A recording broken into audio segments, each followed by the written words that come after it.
जय हिंद मित्रों। Kabir Global Institute for Civil Services में आपका स्वागत है। आशा करते हैं आप लोग स्वस्थ और मस्त होंगे। आज की डेली करंट अफेयर की जो क्लास होने वाली है मेरी, बहुत ही इम्पोर्टेंट क्लास है। इसमें जो यूपी है टॉप पे चला गया है, टैलेंट हॉट स्पॉट, उसकी चर्चा करेंगे। और उसके अलावा और भी वेरी इंपॉर्टेंट है 10 टॉपिक जिसकी हम चर्चा करेंगे, जो चर्चा मतलब आज और कल की घटनाओं में समाहित है और बहुत ही इम्पॉर्टेंट है आपकी परीक्षा के दृष्टिकोण से। यहाँ उन्हीं सब बातों पर चर्चा की जाएगी या उन्हीं सब प्रश्नों को लाया जाएगा जो आप लोगों के लिए इम्पॉर्टेंट है और वह परीक्षा में श्योर आएंगे। तो देरी न करते हुए पहले कल का हमने जो आपको पढ़ाया है उसका रिवीजन कराते हैं, फिर उसके बाद हम अपनी क्लास पे आएंगे। तो देरी न करते हुए हम लोग अपने रिवीजन सेशन को स्टार्ट करते हैं।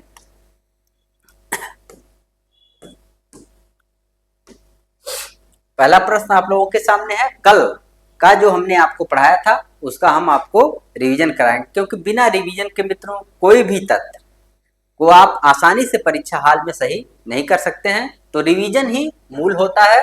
तो राष्ट्रीय खेल पुरस्कार 2026 के तहत कितने खिलाड़ियों को अर्जुन पुरस्कार से सम्मानित किया गया है?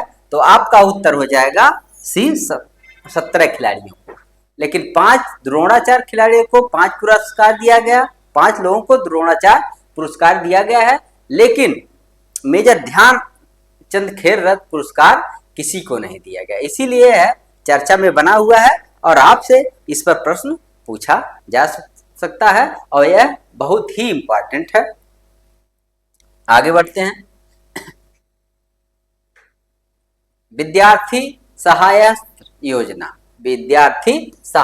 योजना किस राज्य सरकार द्वारा शुरू की गई है? केरल, तमिलनाडु, कर्नाटक, तेलंगाना। तो किस सरकार द्वारा तैयार की गई मित्रों? कर्नाटक। किस सरकार के द्वारा? कर्नाटक सरकार के द्वारा शुरू की गई है। और इसमें जो वेरी इंपॉर्टेंट है, हर व्यक्ति हर प्रदेश को ये सब योजनाएं लानी चाहिए कि सरकारी स्कूलों को प्रोत्साहित किया गया, क्योंकि उन्हीं विद्यार्थियों को यह सहायता मिल पाएगी जो 1 से लेकर 10 तक सरकारी स्कूल में पढ़े होंगे। उनको इंजीनियर और मेडिकल कॉलेज में 7 दशमलव कुछ पॉइंट का क्षैतिज आरक्षण देने की बात कही गई है। किसके? कर्नाटक सरकार के द्वारा। यूनेस्को के कॉप्स 30 सम्मेलन 2026 का आयोजन कहां पर किया गया है? तो हो जाएगा उलान बटोर, मंगोलिया में। कहां पर किया गया है मित्रों? उलान बटोर, मंगोलिया में। आगे बढ़ते हैं। अपराजिता परांगला 2026 अभियान में कितनी बालिका कैडेट भाग ले रही हैं? तो आपका उत्तर यहां पर हो जाएगा सी। हमने कल आपको इसका बहुत विधिवत अध्ययन कराया है। कैग रिपोर्ट के अनुसार 2015-16 में 2024-25 के दौरान ग्रीन इंडिया मिशन के तहत नए वन आवरण को बढ़ाने के लक्ष्य को कितने प्रतिशत की कमी दर्ज की गई है? जो बढ़ाने का लक्ष्य है उसको कितने प्रतिशत की कमी दर्ज की गई है? तो यहाँ पर हो जाएगा आपका उत्तर, पांचवें का वेरी इंपॉर्टेंट है, हो जाएगा 97.57।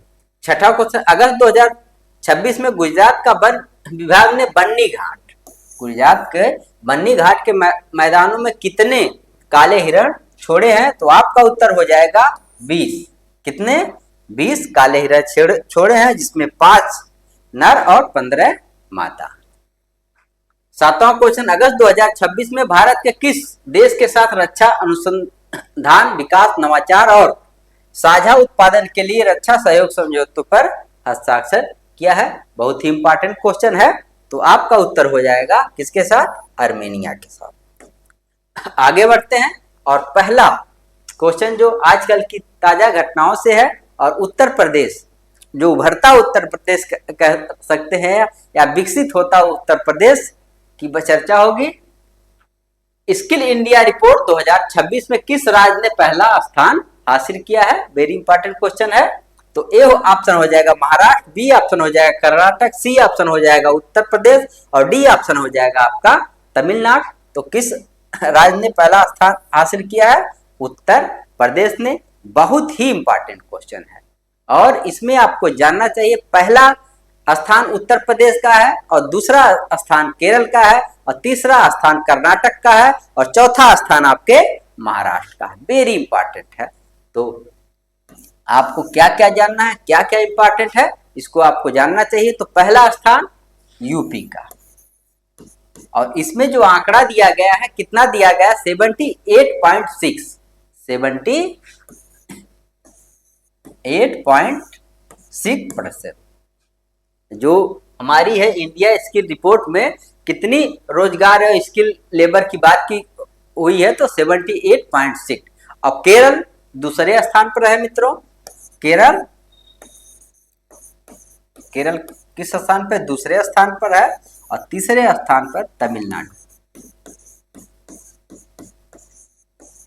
और चौथे स्थान पर है आपका महाराष्ट्र।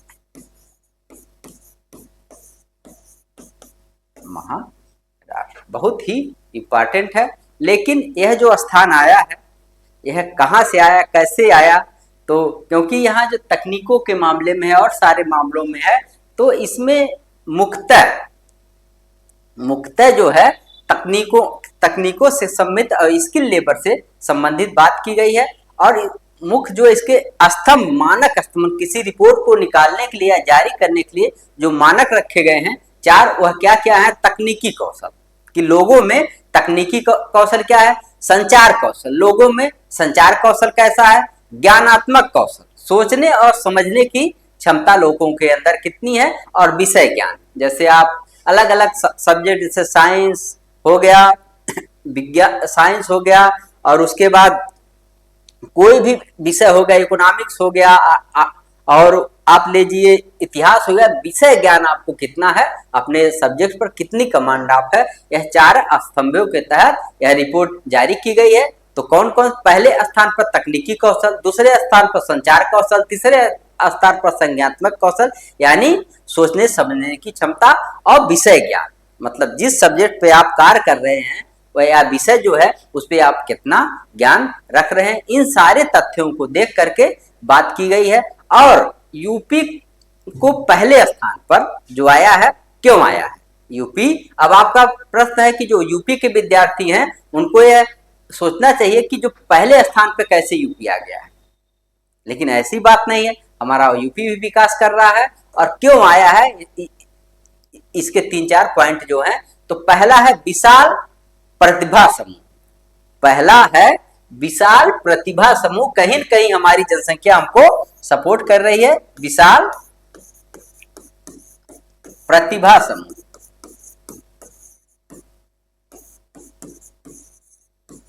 क्योंकि हमारी जनसंख्या अधिक है और यहाँ एक स्किल या विशाल प्रतिभा समूह है। उच्च शिक्षा, दूसरा पॉइंट हो जाएगा उच्च शिक्षा। आप लोग देख ही रहे होंगे कि शिक्षा में नामांकन दर हमारी बढ़ रही है और उच्च शिक्षा में भी लोग पार्टिसिपेट कर रहे हैं, शोध में भी जा रहे हैं। और तीसरा जो हो जाएगा कौशल विकास कार्यक्रम, भारत सरकार द्वारा जो कौशल विकास कार्यक्रम चलाया जा रहा है, कौशल विकास कार्यक्रम, कौशल विकास कार्यक्रम जो यूपी पहले स्थान पर आया है, कौशल विकास। आप जान ही रहे होंगे, लोग प्रशिक्षण लेने जाते हैं, 6 महीना का प्रशिक्षण दिया जाता है, उनको वहां पर खाना भी मुफ्त होता है, रहने के लिए भी व्यवस्था होती है, और कहीं न कहीं जो स्किल हो जाते हैं, कहीं न कहीं रोजगार पा जाते हैं। और व्यावसायिक शिक्षा तीसरे क्रम पे आता है कि व्यावसायिक शिक्षा, चौथे नंबर पर क्या है, तीसरे नहीं मित्रों, चौथे व्यावसायिक शिक्षा। इन 4 कारणों से यूपी प्रथम स्थान पे आ गया है, इसमें यूपी ग्रो कर रहा है और ठीक ठाक स्तर पर पहुंच गया है।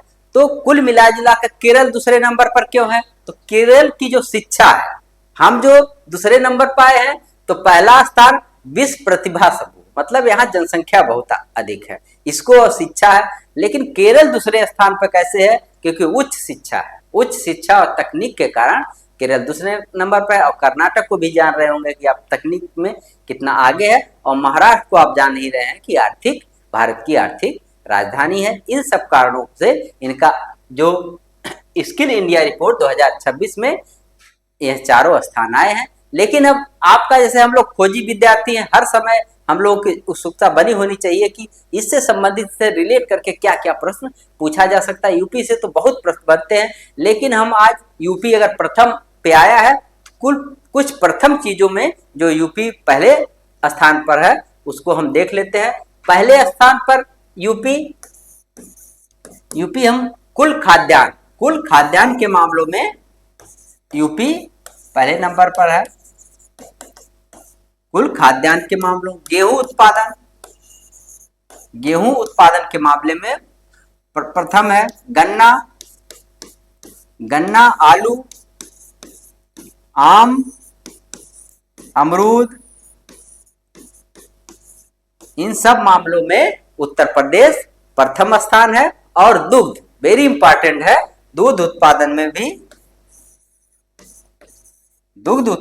भी उत्तर प्रदेश पहले स्थान पे है। और सबसे अधिक संसदीय सीट कहां पर है उत्तर प्रदेश में, कितनी, 80 है। और राज्यसभा सीट कितनी है, 31, यह भी सबसे अधिक है। राज्यसभा सीट भी 31 जो है वह सबसे अधिक है। लोकसभा सीट जो है वह भी सबसे अधिक है। और उत्तर प्रदेश विधानसभा की सीट जो 403 है वह भी भारत में सबसे अधिक है। कितनी मित्रों, 403। तो इन सब तथ्यों के साथ हमने जो पूरा, आप लोग कह लीजिए कि जो भी तथ्य था करंट से लेकर उससे रिलेट करके आप लोगों को जितनी स्टैटिक्स जानकारी देनी चाहिए थी और एक क्लासरूम में जितनी देनी चाहिए या आपके परीक्षा के दृष्टिकोण से जितनी इंपॉर्टेंट है, सारे तथ्यों को हमने अवगत कराया। अब कुछ स्लाइड के माध्यम से भी देख लेते हैं। टैलेंट हॉटस्पॉट, रोजगार योग्य प्रतिभाओं की भौगोलिक वितरण। उत्तर प्रदेश पहले स्थान पर है 78 पॉइंट। देखिए इसमें एम्प्लॉयबिलिटी रेट के साथ देश में सबसे बड़ा विशाल टैलेंट पूल है। सबसे विशाल टैलेंट पूल मतलब सबसे विशाल जनसंख्या है टैलेंट की। केरल 70% है। एम्प्लॉयमेंट, उच्च शिक्षा, साक्षरता और उपलब्ध इसके लिए क्योंकि उच्च शिक्षा में। और कर्नाटक तीसरे नंबर पर है। इसमें क्या है, टेक हब है, स्टार्टअप इकोसिस्टम का प्रमुख केंद्र है। टेक हब है, अब जान रहे हो टेक्नोलॉजी पर बंगलौर। और स्टार्टअप इकोसिस्टम का हब कौन सा है, कर्नाटक। और महाराष्ट्र मैन्युफैक्चरिंग, आईआईटी और फाइनेंस का विविध जॉब मार्केट। दिल्ली और तेलंगाना टेक्नोलॉजी सर्विसेज और कॉर्पोरेट सेक्टर में उत्कृष्ट प्रदर्शन करते हैं, मतलब 5वें-6वें नंबर पर है। अब एम्प्लॉयबिलिटी का आकलन 4 प्रमुख स्तंभों पर किया गया है।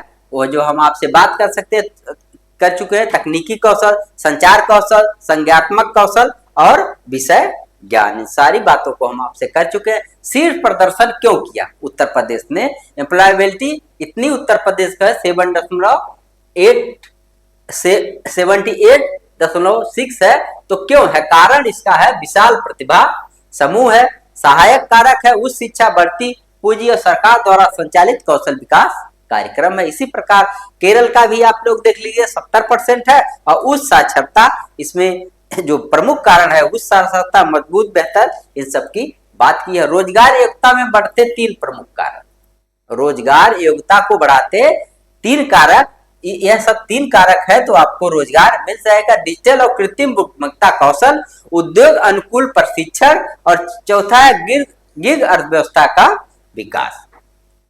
अब दूसरा प्रश्न है, क्योंकि हम लोग पहले प्रश्न को बहुत अधिक समय दे दिए लेकिन बहुत ही इंपॉर्टेंट था इसलिए हम लोग दे भी, लेकिन दूसरा भी पीएम्स इंडस्ट्री अवार्ड 2026 में ओवरऑल इंडस्ट्री चैंपियंस का पुरस्कार किसने जीता है, बहुत ही इंपॉर्टेंट है।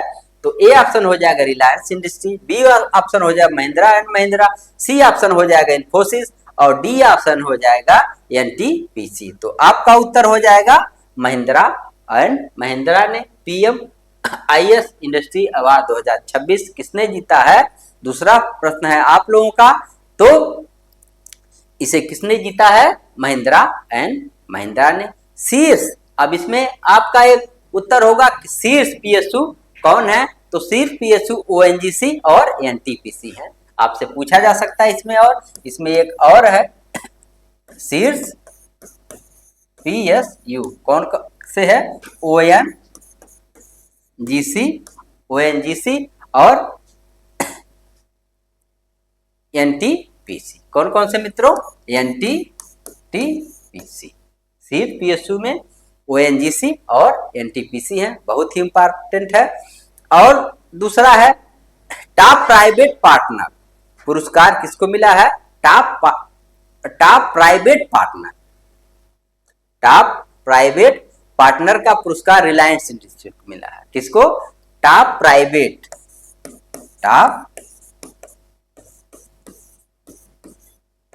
पार्टनर नर का पुरस्कार किसको मिला है?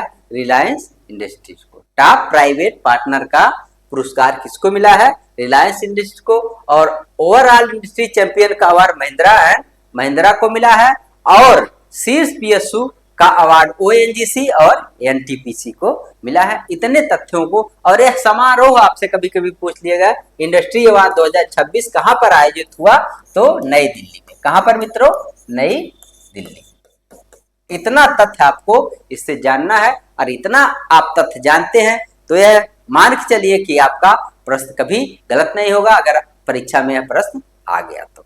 और बातें बहुत है, लेकिन उलझुल बातें करने का कोई औचित्य नहीं होता है मित्रों। हम लोग उन्हीं टॉपिकों को पिन करते हैं जो आपकी परीक्षा में जिसके आने की संभावना होती है। नहीं तो करंट के टॉपिक तो बहुत होते हैं, लेकिन मित्रों हम लोग कोशिश करते हैं उन्हीं प्रश्नों को, उन्हीं तथ्यों पर बात की जाए जो परीक्षा के दृष्टिकोण से इंपॉर्टेंट हो। आगे बढ़ते हैं। प्रधानमंत्री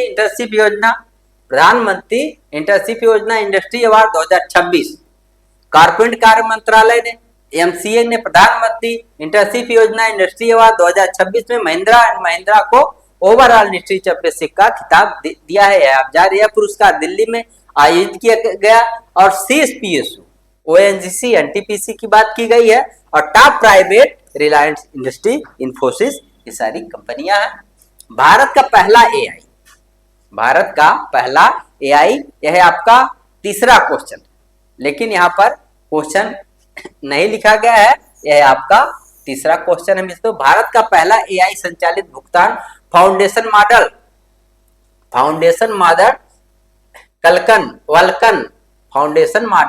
वल्कन किस कंपनी ने लॉन्च किया है? वल्कन मॉडल किस कंपनी ने लॉन्च किया है, आपको बताना है।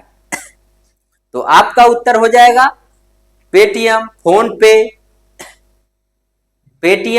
पे, रेजर पे और गूगल पे। तो रेजर पे किसने? सी उत्तर हो जाएगा आपका, रेजर पे ने लॉन्च किया है। कौन? वल्कन। किस कंपनी ने लॉन्च किया है? AI संचालित भुगतान फाउंडेशन मॉडल वल्कन किसने लॉन्च किया है? तो किसने लॉन्च किया है? रेजर पे ने। बहुत ही इंपॉर्टेंट प्रश्न है, ये आपसे परीक्षा में पूछा जा सकता है। तो एनवीडिया की त्वरित कंप्यूटिंग किसने मिलकर इसको लॉन्च किया है? तो एनवीडिया की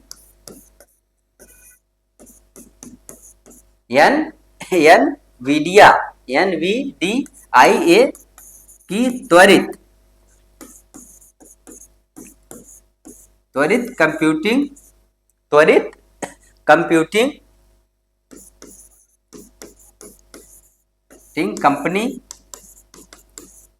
कंपनी और इसके साथ अमेजन वेब सर्विस, दूसरी कंपनी के नाम है।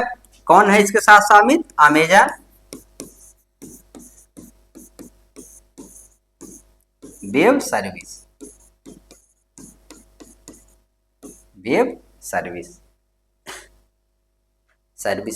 अमेजन वेब सर्विस ने मिलकर के यह कौन सा? रेजर पे वल्कन किस कंपनी ने लॉन्च किया है? तो रेजर पे ने लॉन्च किया है।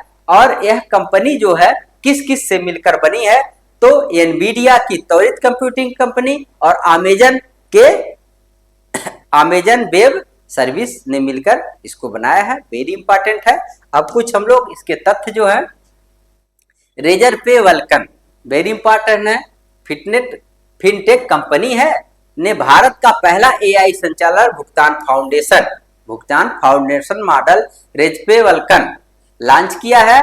और इसे इनवीडिया की त्वरित कंप्यूटिंग कंपनी और अमेजन वेब सर्विस के क्लाउड इंफ्रास्ट्रक्चर की सहायता से विकसित किया गया है।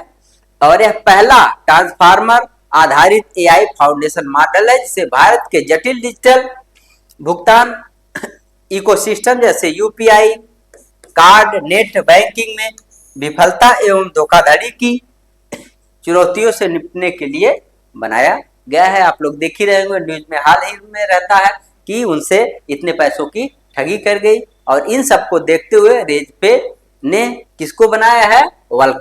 वल्कन को बनाया है। ये एक ऐसा सिस्टम होगा, ऑनलाइन भुगतान सिस्टम होगा जो आपको सुविधाएं अधिक देगा कि आपसे कोई फ्रॉड या धोखाधड़ी ना हो सके। फ्रॉड या धोखाधड़ी ना हो सके। आगे बढ़ते हैं। चौथा प्रश्न है आप लोगों के सामने, वेरी इंपॉर्टेंट है, लेकिन यहां भी प्रश्न डिकोड नहीं किया गया है। सेमीकॉन इंडिया 2026 का आयोजन कहां पर किया गया? सेमीकॉन इंडिया 2026 का आयोजन कहां पर किया गया? भारत मंडपम, यशोभूम, नई दिल्ली, हैदराबाद और बेंगलुरु में। तो कहां पर किया गया है? यशोभूम, नई दिल्ली में। वेरी इंपॉर्टेंट है, कहां पर किया गया है मित्रों? यशोभूम, नई दिल्ली में। अब यहां पर है कि इसका उद्घाटन किसके द्वारा किया गया है? तो इसका उद्घाटन किसके द्वारा किया गया? इसका उद्घाटन 17 अगस्त को, इसका उद्घाटन पीएम मोदी जी के द्वारा किया जा रहा है। और 17 से 19 सितंबर तक यह चलेगा। 17 से 19 सितंबर, और 17 तारीख को ही मोदी इसका उद्घाटन करेंगे। कहां पर? और आपसे अगर इसमें पूछा जाए कि जो उद्घाटन समारोह होगा यशोभूम नई दिल्ली में होगा और किसके द्वारा होगा? 17 तारीख को पीएम मोदी के द्वारा उद्घाटन किया जाएगा। और यह संस्करण कौन सा है? जो वेरी इंपॉर्टेंट है, यह 5वां संस्करण है। 5वां संस्करण है और आपसे 5वां संस्करण है। अब आपसे पूछ सकता है कि इसका उद्देश्य, अगर कथन कारण में क्वेश्चन बनाता है मित्रों, तो उद्देश्य पूछे जाने की संभावना बहुत अधिक होती है। तो इसका उद्देश्य है भारत को सेमीकंडक्टर आपूर्ति का हब बनाना। जो उद्देश्य है, भारत को उद्देश्य भारत को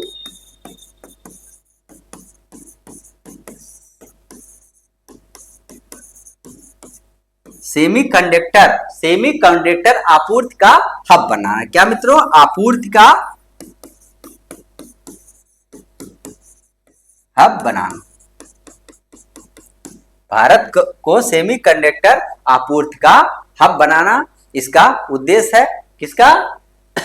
सेमीकॉन इंडिया 2026 का उद्घाटन किसके द्वारा? मोदी जी के द्वारा। कहां? यशोभूम नई दिल्ली में। यह 5वां संस्करण था, किया गया है। अब थीम आपसे पूछी जा सकती है, जो वेरी इंपॉर्टेंट है, थीम। तो इसकी थीम हो जाएगी सिलिकॉन से सिस्टम। सिलिकॉन से सिस्टम, सिलिकॉन से सिस्टम, सिलिकॉन से सिस्टम इकोसिस्टम का निर्माण। इकोसिस्टम का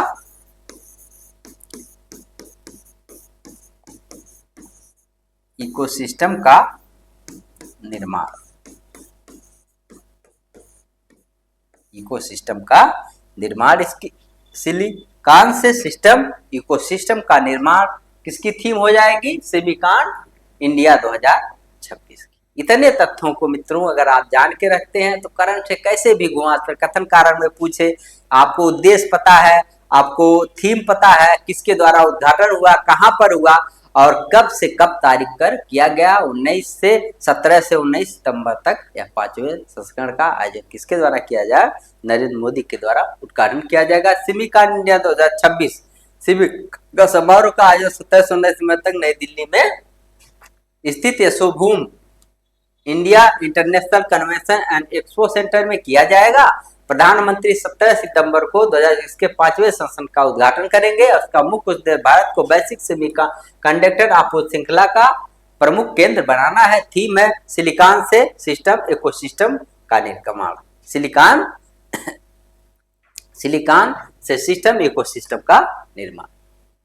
अब मित्रों आप लोगों के सामने पांचवा प्रश्न, यहाँ भी प्रश्न का उल्लेख नहीं किया गया है। अगस्त 2026 में ब्रिक्स युवा शिखर सम्मेलन का आयोजन कहां पर किया गया है? ए जयपुर में, बी मुंबई में, सी गांधीनगर में, डी भोपाल में। तो आपका उत्तर हो जाएगा सी गांधीनगर में। ब्रिक्स युवा शिखर सम्मेलन कहां पर किया गया? गुजरात के गांधीनगर में। आप लोग जान ही रहे हैं 2026 में ब्रिक्स की अध्यक्षता किसके द्वारा की जा रही है?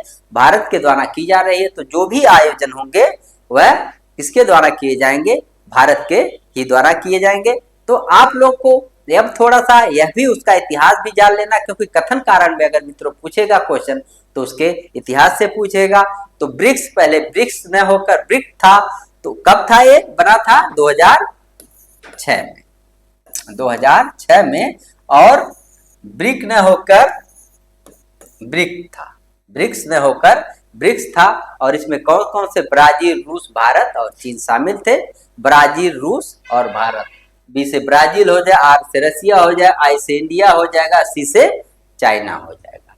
कौन? ब्राजील, रूस, भारत, चाइना इसमें शामिल थे। लेकिन 2009 में इसमें साउथ अफ्रीका, दक्षिण अफ्रीका जो होता है, अफ्रीका और ब्रिक जो है, ब्रिक जो है ब्रिक्स हो जाता है।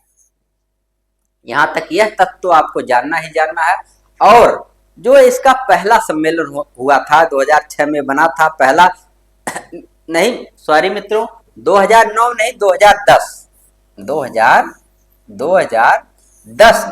2010 में दक्षिण अफ्रीका इसमें शामिल होता है। लेकिन इसका जो पहला सम्मेलन हुआ था रूस के एकतारिनबर्ग में, पहला सम्मेलन हुआ था वह 2009 में हुआ था, वह 2009 में हुआ था पहला सम्मेलन, ब्रिक्स का पहला सम्मेलन।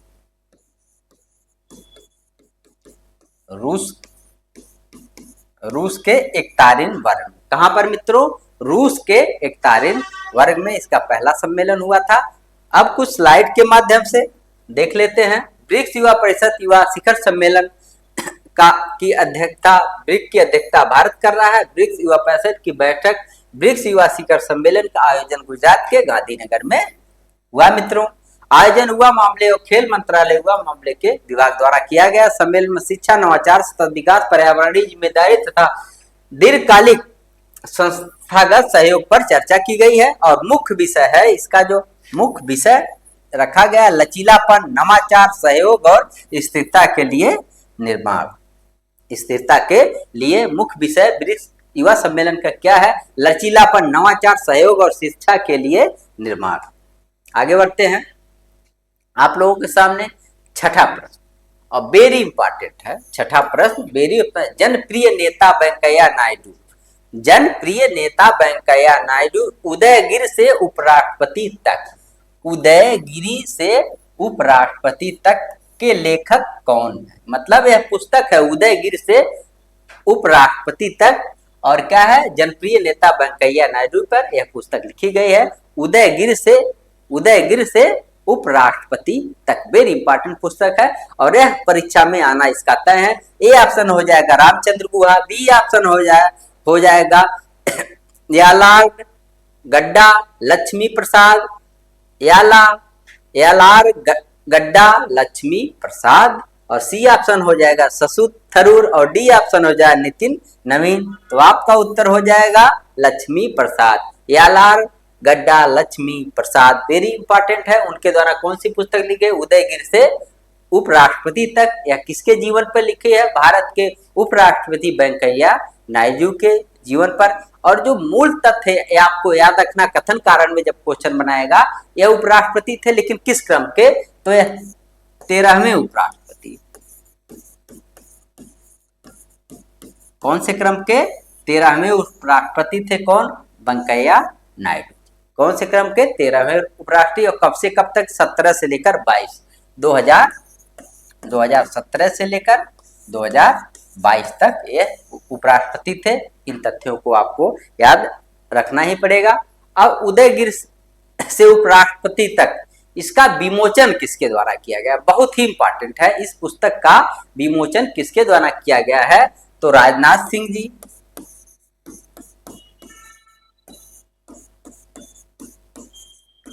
नितिन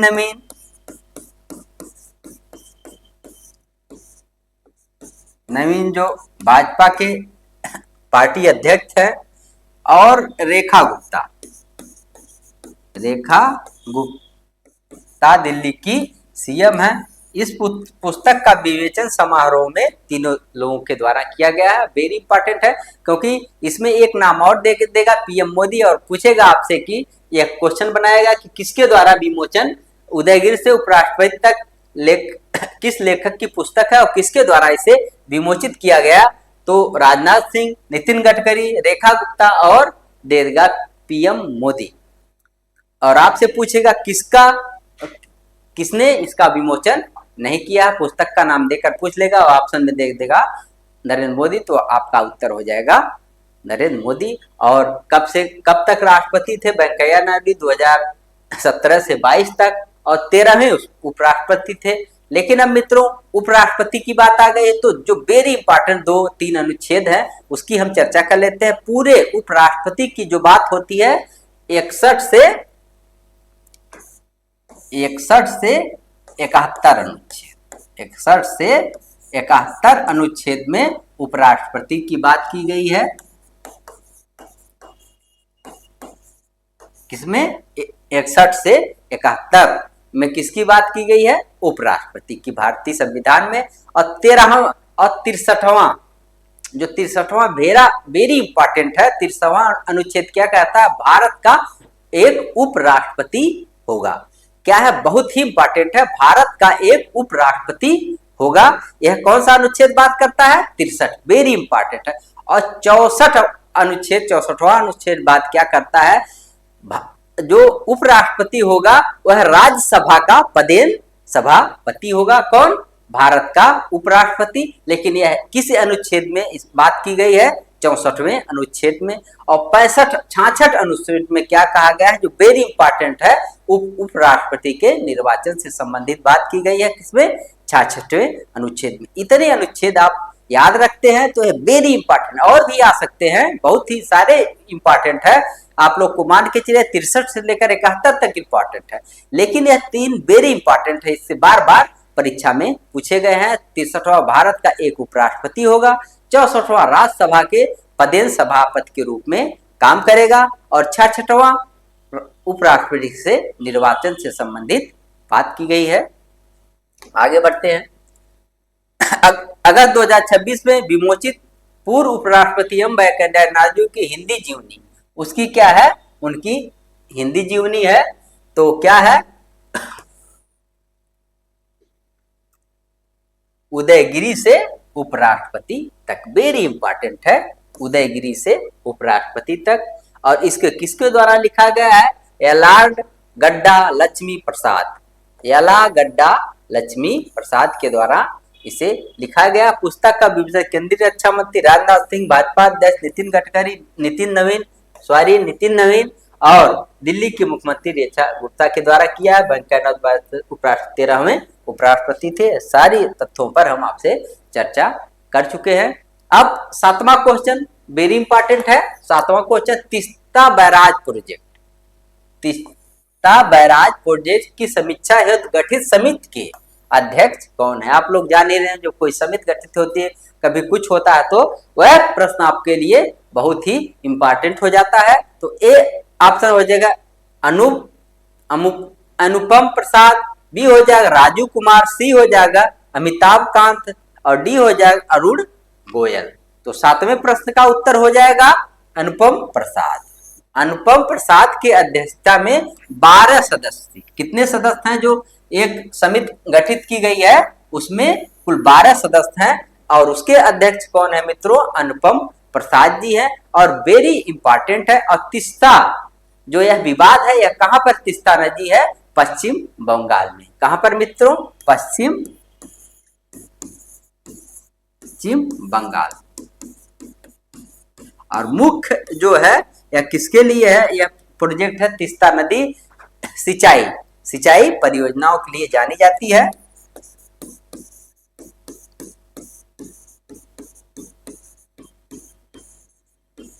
इसके लिए सिंचाई परियोजनाओं के। आगे बढ़ते हैं, कुछ स्लाइड के माध्यम से देख लेते हैं। तीस्ता बैराज प्रोजेक्ट की समीक्षा समिति।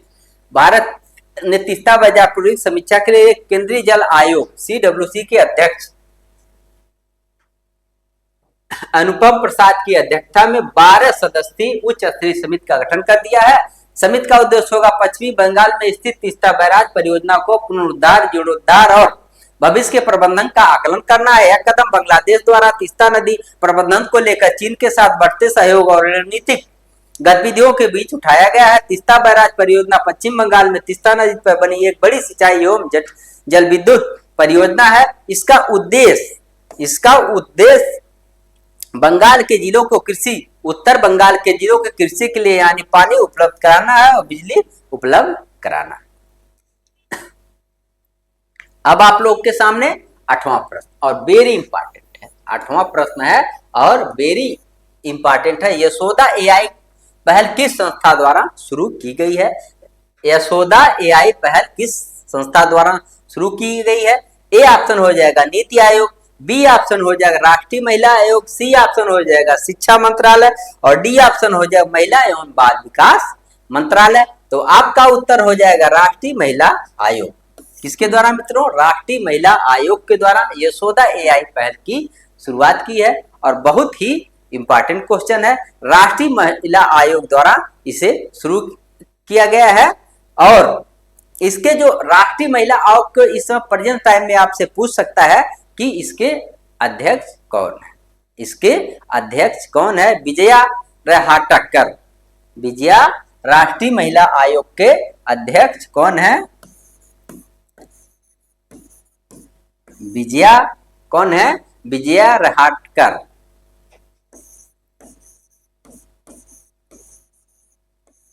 विजया रहाटकर कौन है? राष्ट्रीय महिला आयोग के अध्यक्ष हैं। और जो है यशोदा AI पहल किस संस्थान ने शुरू की? राष्ट्रीय महिला आयोग ने। अब आपसे पूछ सकता है यशोदा AI का फुल फॉर्म, तो यशोदा AI का फुल फॉर्म हो जाएगा your AI Sakhi for shaping होरोजोन with digital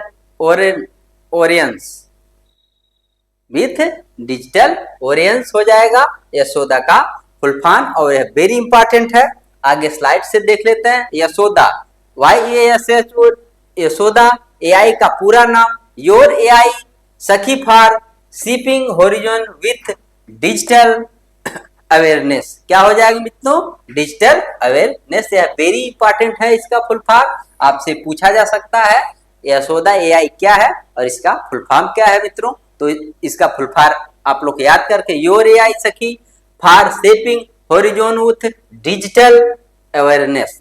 अगस्त 2026 में राष्ट्रीय महिला आयोग ने महिलाओं के डिजिटल सशक्तिकरण को बढ़ावा देने के लिए यशोदा AI पहल का शुभारंभ कहां से किया है? जालंधर पंजाब से। वेरी इंपॉर्टेंट है। कहां से किया है? जालंधर पंजाब से किया है। वेरी इंपॉर्टेंट है।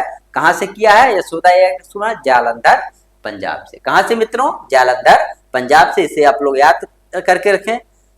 इसे लवली प्रोफेशनल यूनिवर्सिटी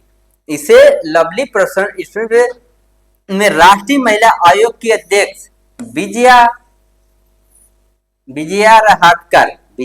रहाटकर ने लॉन्च किया है। किसने लॉन्च किया है? विजया रहाटकर ने। और इसका उद्देश्य महिलाओं में AI साक्षरता, डिजिटल समावेश, साइबर सुरक्षा, डिजिटल गोपनीयता और सुरक्षित ऑनलाइन प्रथाओं को बढ़ावा देना। कुल मिलाकर महिलाओं को जागरूक करने के लिए यह यशोदा योजना शुरू की गई है। लेकिन कहां से शुरू की गई है? जालंधर पंजाब, जो वेरी इंपॉर्टेंट है। लेकिन इसका फुल फॉर्म भी बहुत ही इंपॉर्टेंट है। और दूसरा इंपॉर्टेंट, कहां से शुरू की गई? जालंधर पंजाब से। और मुख्य उद्देश्य महिलाओं को AI के प्रति जागरूक करना है। और इसकी महिला आयोग की अध्यक्ष पूछा जा रहा है, विजया रहाटकर है और वेरी इंपॉर्टेंट है। और लवली प्रोफेशनल यूनिवर्सिटी की प्रोफेसर हैं। ये कौन? विजया रहाटकर। आगे बढ़ते हैं और नवा प्रश्न आप लोगों के सामने है। नवा प्रश्न वेरी इंपॉर्टेंट है। ब्लैक होल स्टार मोम BH1 मोम BH1 मोम BH1 किस तारामंडल में स्थित है? तो ए ऑप्शन हो जाए ओरायन, बी ऑप्शन हो जाए सेटस, सी ऑप्शन होगा सप्तऋषि और डी ऑप्शन हो जाए कैसियोपिया। तो आपका उत्तर हो जाएगा सेटस। सेटस